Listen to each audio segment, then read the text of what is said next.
Imagine um homem em um escritório cinzento, cercado por máquinas que zumbem constantemente. Ele está em Bletchley Park, durante a Segunda Guerra Mundial, e tem uma responsabilidade que pesa sobre seus ombros como nenhuma outra: quebrar o código Enigma, o sistema de criptografia mais sofisticado que a humanidade já havia criado. Mas enquanto seus colegas trabalham com lápis e papel, seguindo procedimentos rígidos, Alan Turing faz algo diferente. Ele começa a cantar baixo, quase imperceptivelmente, enquanto analisa os padrões das máquinas. Seus colegas acham estranho. Alguns acham que ele está perdendo a sanidade sob pressão, mas Turing sabe algo que eles não sabem. Ele descobriu que sua mente funciona melhor quando entra em um estado de ressonância, quando a lógica e o ritmo se sincronizam. Naquele momento, em 1941, enquanto o mundo ardia em guerra, Alan Turing estava fazendo uma descoberta que transcendia a criptografia. Ele estava descobrindo que a mente humana não é um computador fixo e imutável. Ela pode ser reprogramada, ela pode ser otimizada. E tudo começa com uma compreensão profunda de como a lógica realmente funciona dentro do nosso cérebro. Você provavelmente pensa que sabe o que significa pensar.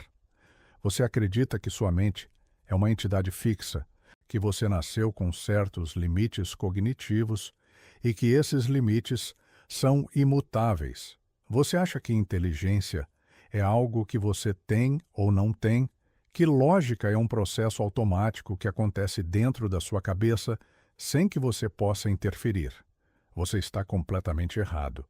A verdade é muito mais perturbadora e muito mais libertadora do que isso. A mente humana não é um computador que executa um programa pré-instalado. É mais como um sistema operacional que pode ser reescrito enquanto está funcionando. E Alan Turing, um dos maiores matemáticos do século XX, passou sua vida inteira tentando provar exatamente isso. Ele não estava apenas tentando quebrar códigos de guerra. Ele estava tentando quebrar o código da própria mente humana. A pergunta que o obcecava era simples, mas radical. Se uma máquina pode executar instruções lógicas, por que a mente humana não pode fazer o mesmo? E se ela pode, por que não podemos aprender a reprogramar nossas próprias mentes? Tudo começou em Cambridge, em 1935, quando Turing era apenas um jovem matemático brilhante, mas ainda desconhecido. Naquela época, a matemática estava em crise existencial. O matemático alemão David Hilbert havia proposto um desafio que assombrava toda a comunidade matemática. Existe um algoritmo universal que pode resolver qualquer problema matemático? Essa pergunta, conhecida como o problema da decisão ou Entscheidungsproblem, era mais do que uma curiosidade acadêmica. Era uma questão fundamental sobre os limites do conhecimento humano. Se tal algoritmo existisse, significaria que toda a verdade matemática poderia ser reduzida a um procedimento mecânico.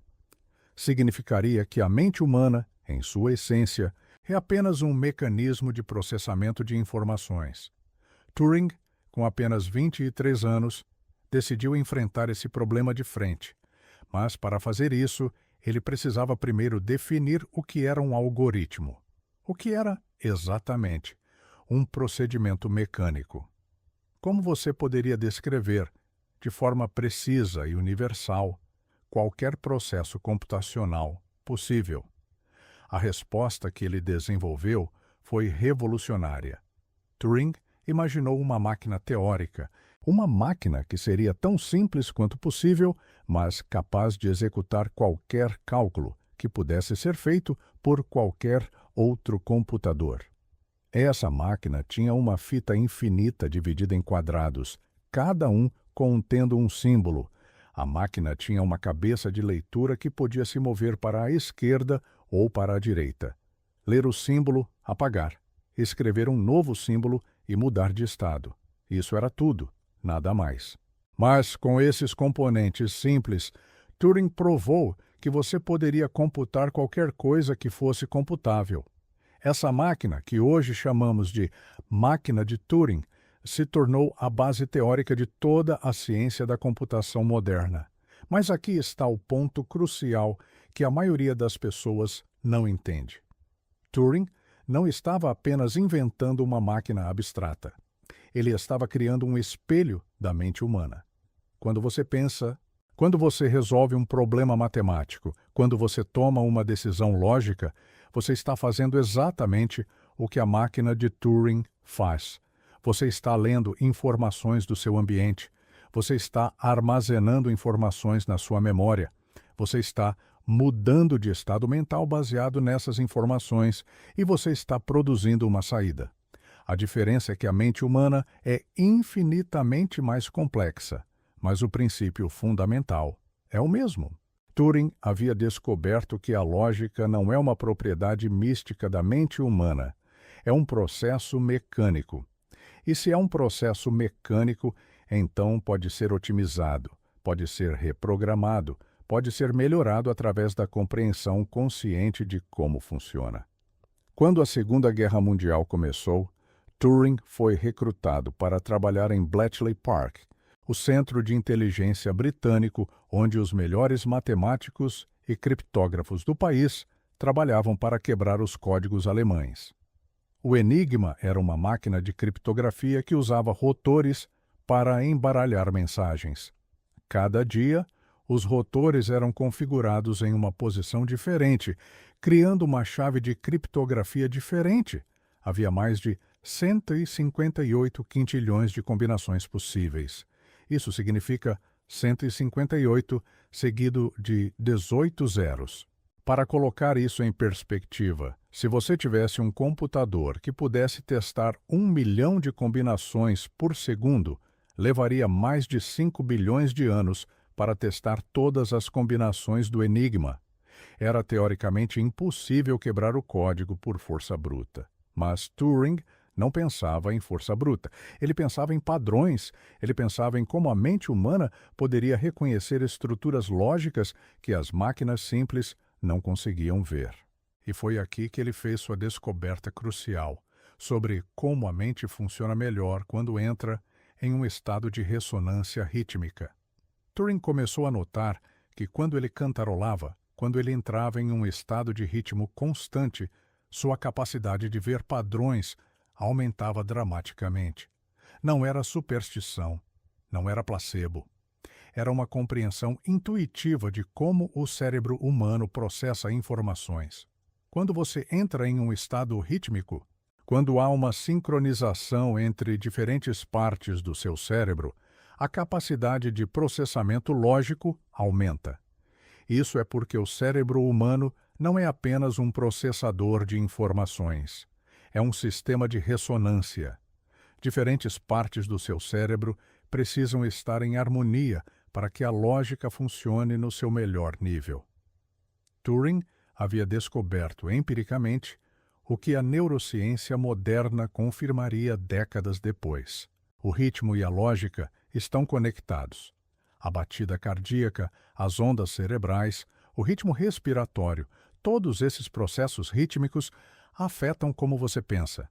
E se você pode controlar o ritmo, você pode controlar como pensa. Enquanto Turing cantarolava em Bletchley Park, sua equipe conseguiu quebrar o código Enigma. Historiadores estimam que essa quebra de código salvou aproximadamente 14 milhões de vidas durante a Segunda Guerra Mundial. 14 milhões. Pense nisso. Uma descoberta sobre como a mente humana funciona melhor, uma compreensão de que a lógica pode ser otimizada através da ressonância rítmica, resultou em uma das maiores vitórias militares da história. Mas Turing não parou por aí. Ele continuou pensando sobre os limites da mente humana e da máquina. E em 1950, ele publicou um artigo que mudaria para sempre como pensamos sobre inteligência e consciência. Naquele artigo, intitulado Computing, Machinery and Intelligence, Turing propôs uma pergunta que ainda nos assombra hoje. Pode uma máquina pensar? Mas, em vez de tentar responder essa pergunta diretamente, ele propôs um teste. Imagine uma sala. Dentro dela há uma pessoa e uma máquina.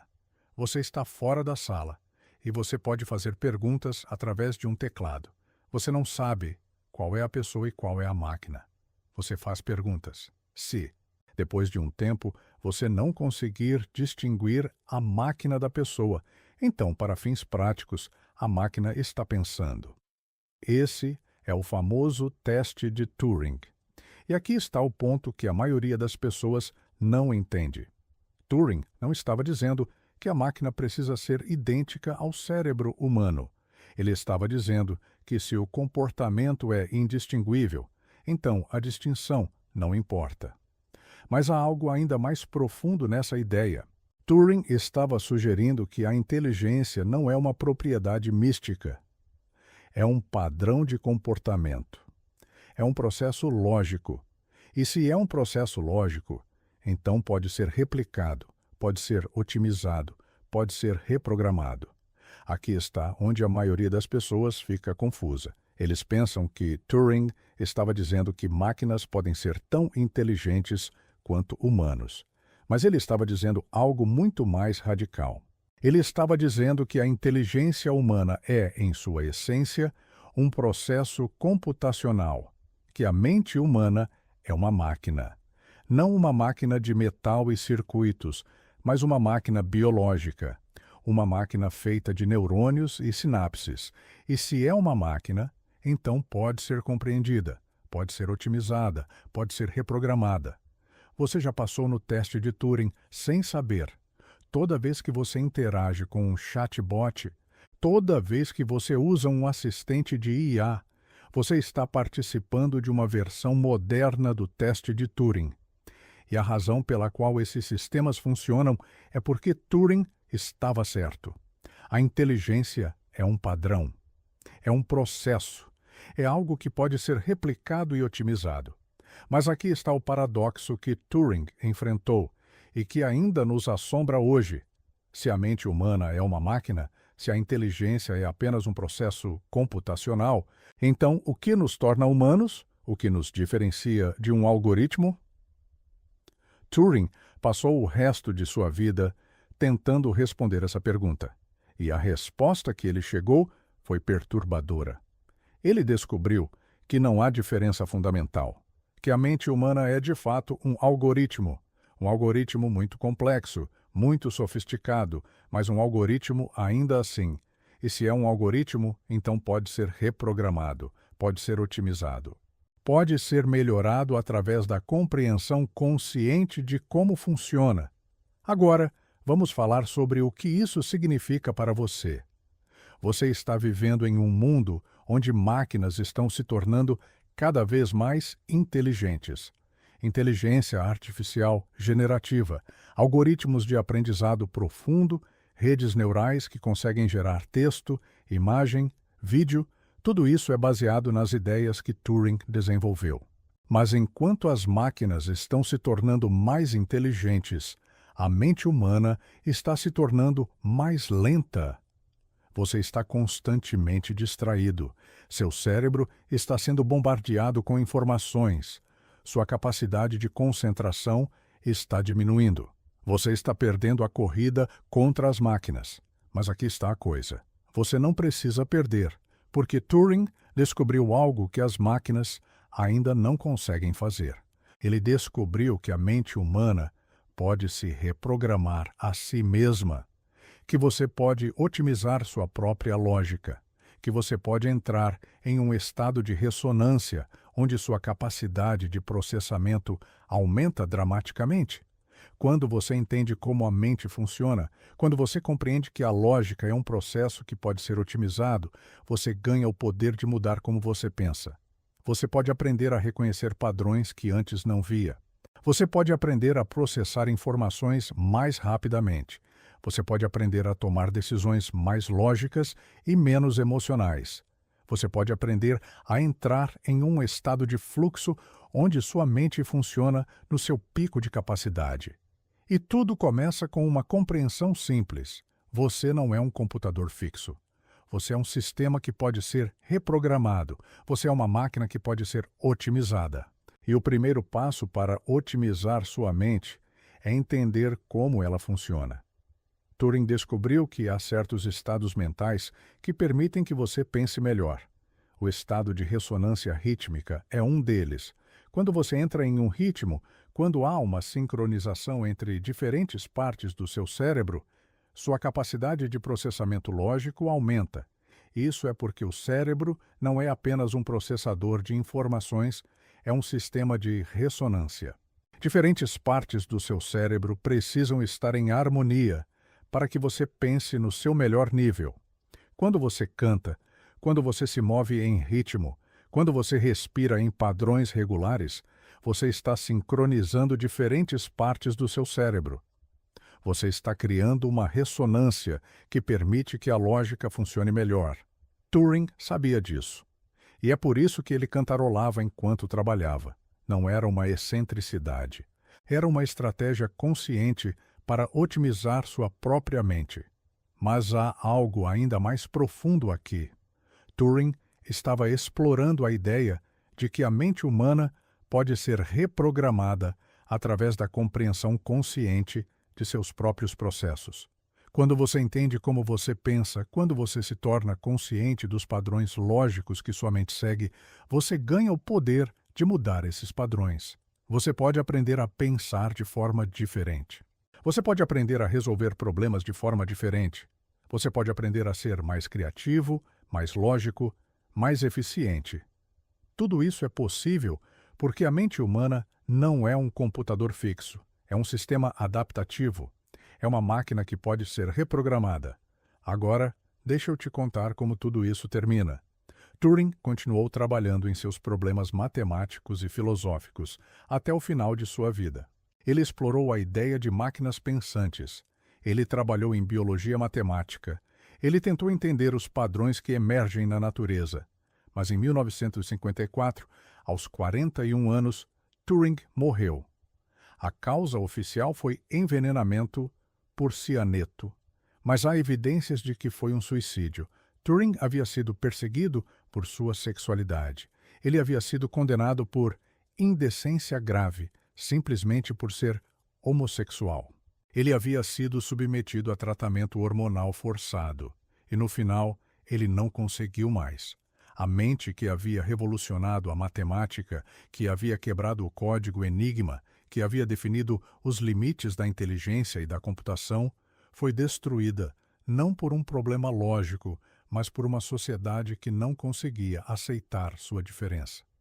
E aqui está o ponto final, o ponto que torna tudo isso tão perturbador e tão importante.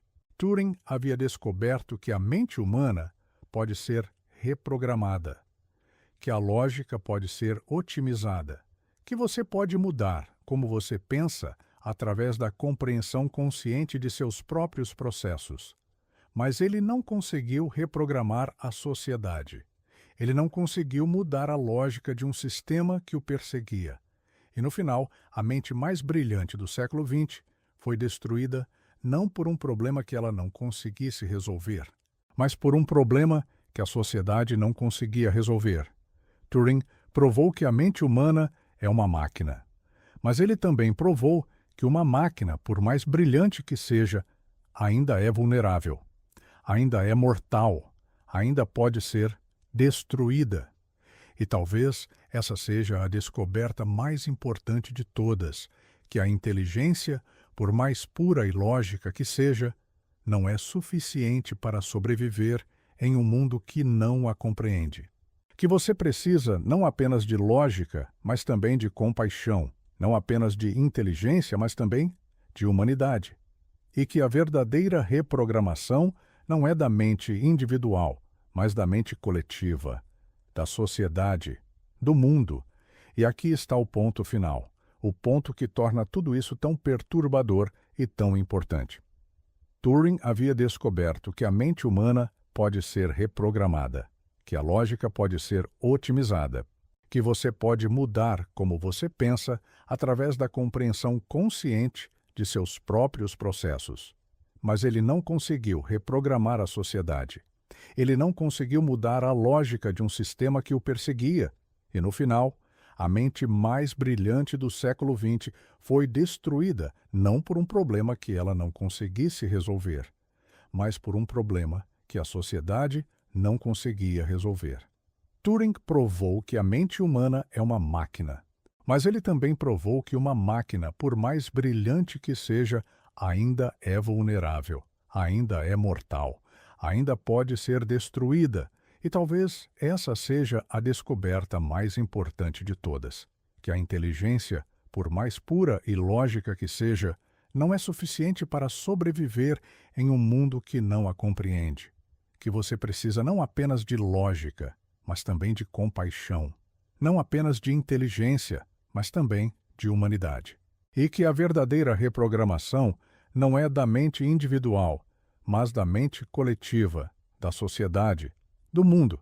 Mas espera, antes de terminarmos, há algo que você precisa entender sobre o legado de Turing, que vai muito além das máquinas que ele imaginou.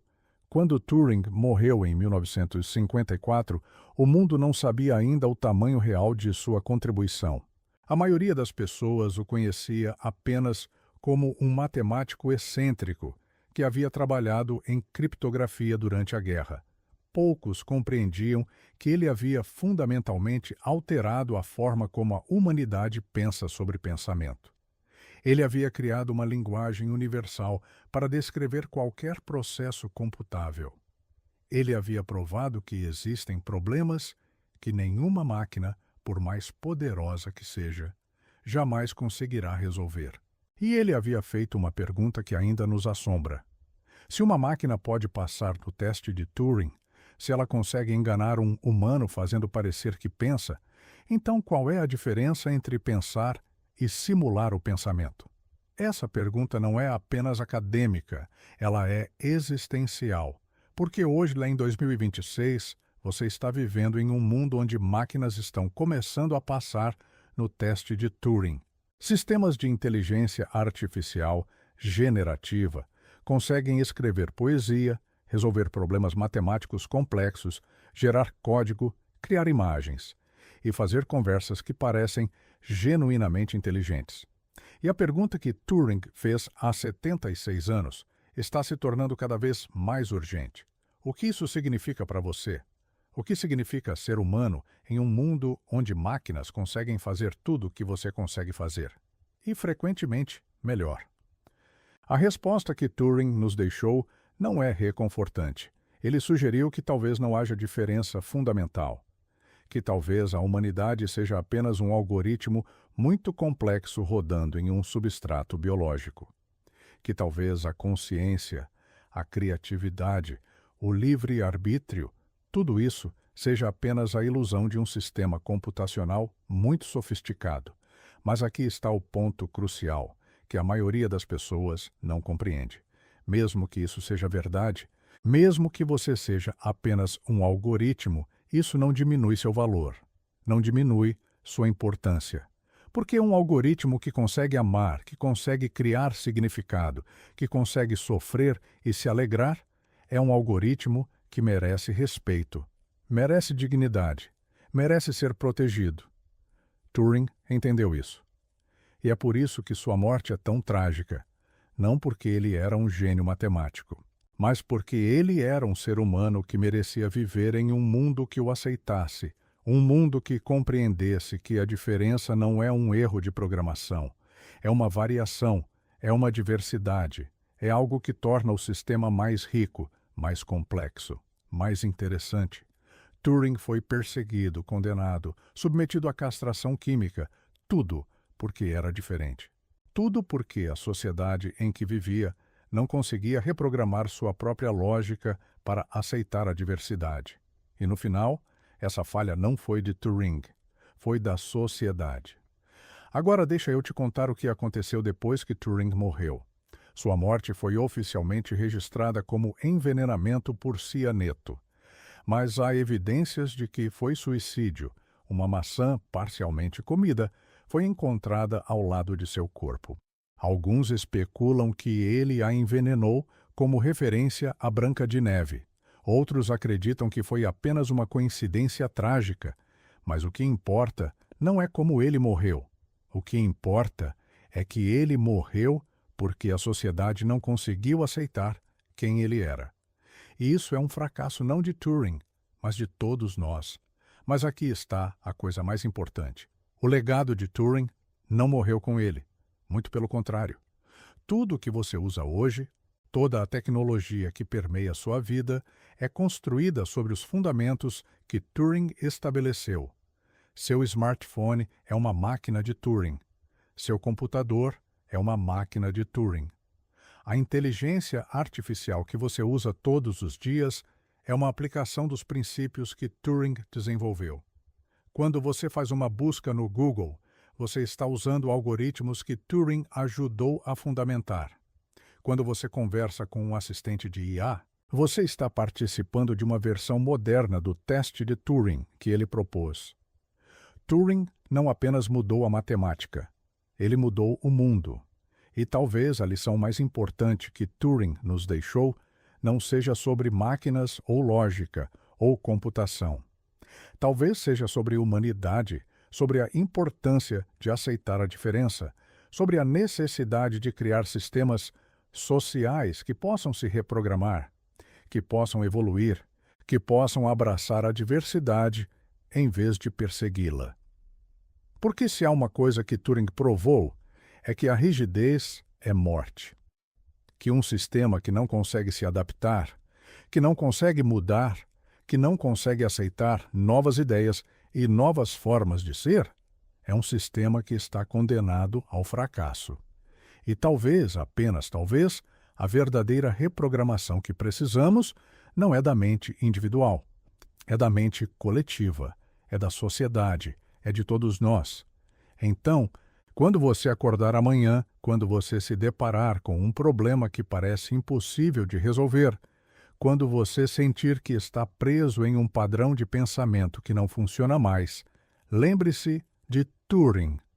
Lembre-se de que a mente humana é uma máquina que pode ser reprogramada, que a lógica pode ser otimizada, que você tem o poder de mudar como você pensa. Mas também lembre-se de que essa reprogramação não é apenas individual, é coletiva, é social. É sobre criar um mundo onde a diferença é celebrada, não perseguida.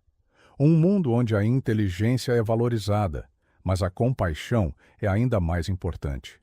Um mundo onde máquinas e humanos podem coexistir, não em competição, mas em colaboração.